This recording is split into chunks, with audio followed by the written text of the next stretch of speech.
Вака беше во 2020-та. А вака е сега.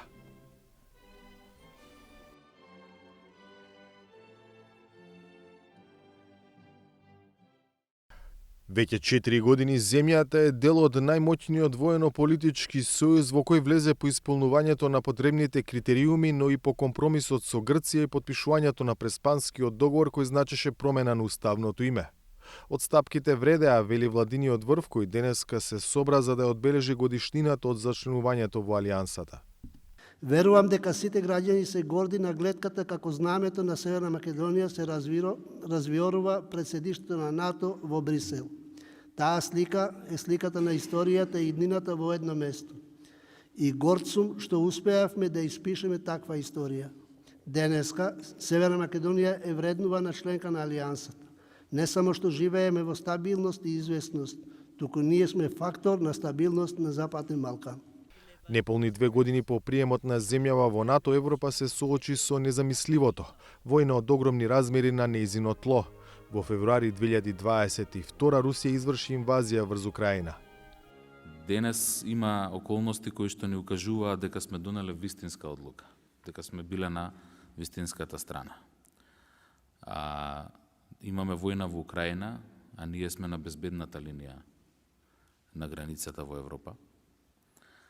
Имаме држави како Финска и Шведска кои што се со векови воено неутрални и кои што ја сменија својата надворешна политика и безбедносна политика на неутралност за да станат членки на НАТО, каде што ние веќе бевме членка и сме членка.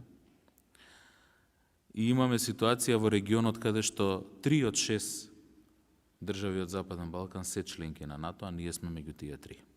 Северна Македонија, иако меѓу последните земји што влегоа во НАТО, го даде својот придонес како дел од напорите на Алијансата за помош на Украина во одбрана од руската агресија. Испративме досега 14 пакети на помош во воена опрема, спроведовме и обука на наше тло, но и испративме и силна порака.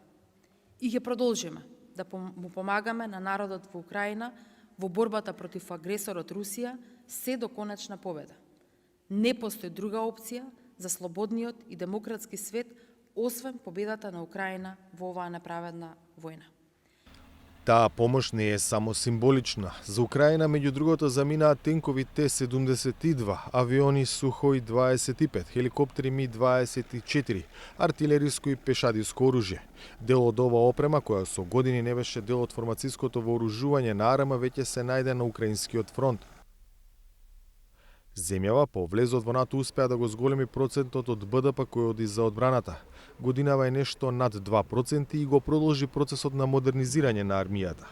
Се набавуваат нови 8 мултифункционални хеликоптери, лесни оклопни возила од Соединетите Американски држави, JLTV и Страйкер, систем за противвоздушна одбрана, информатичка опрема, како и опрема за сајбер одбрана. За Гласот на Америка од Скопје, Владимир Мирчевски.